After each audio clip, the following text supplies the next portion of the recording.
মাছ চাষী বন্ধুরা, দেশ বা দেশের বাইরে যে যেখান থেকে দেখছেন, আমাদের এই ট্যাংরার পুকুরে আপনারা দেখতে পাচ্ছেন, আমরা এই ট্যাংরার পুকুরে আমাদের কিছু মাছ আস্তে আস্তে করে কাটা যাচ্ছে শীতের কারণে।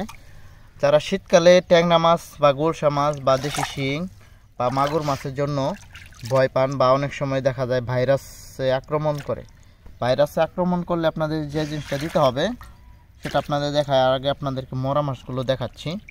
এই দেখেন, ট্যাংরা মাছগুলো কিন্তু খুবই সুস্থ সবল মাছ।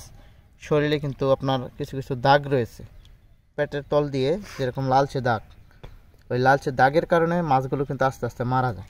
সেটার জন্য আপনাদের কি করণীয়, সেটা হলো আপনাদের এই ট্যাংরা মাছের ক্ষেত্রে যেটা করণীয় সেটা হলো আপনার প্রতি শতাংশে আপনারা পটাশ ব্যবহার করবেন। আমরা এখানে 500 গ্রাম পটাশ আনছি।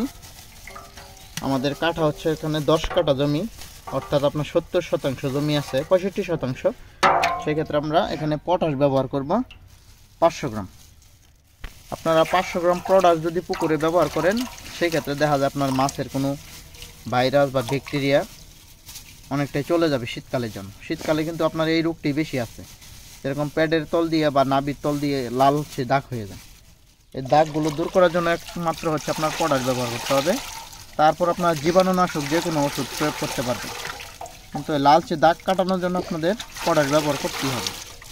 আপনারা প্রতি শতাংশে পটাশ ব্যবহার করবেন 10 গ্রাম করে, তাহলে লালচে দাগ কেটে যাবে। আর পটাশ ব্যবহার করার নিয়মটা হচ্ছে আপনার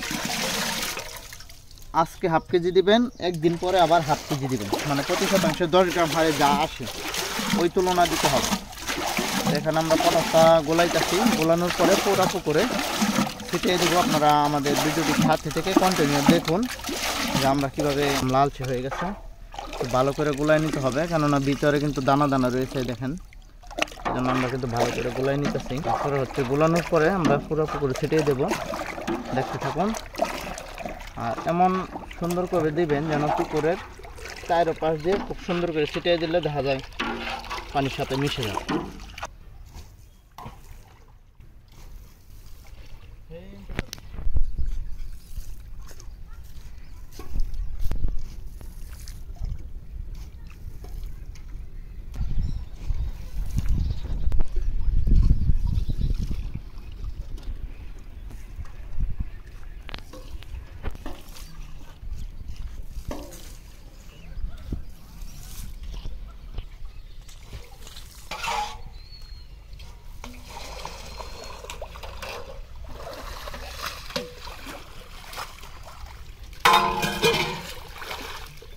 এভাবে করে আপনারা যদি পুকুরে পটাশ ব্যবহার করেন, তাহলে আশা করি মাছের অনেকটাই সমস্যা সমাধান হয়ে যাবে। পটাশ দেওয়ার পরে 1 দিন বা 2 দিন পরে আপনারা জীবাণুনাশক মারবেন, তাহলে আপনাদের মাছের কোনো ভাইরাস বা ব্যাকটেরিয়া কোনো সময় কোনোটাই থাকবে না। আশা করি আমাদের ভিডিওটি যদি আপনাদের মাঝে ভালো লাগে, অবশ্যই চ্যানেলটি সাবস্ক্রাইব করবেন, ভিডিওটি লাইক করে শেয়ার করে। সকলেই ভালো থাকবেন, সুস্থ থাকবেন। দেখা হবে অন্য কোনো ভিডিওতে। সকলেই মাছের নিরাপদ রাখুন।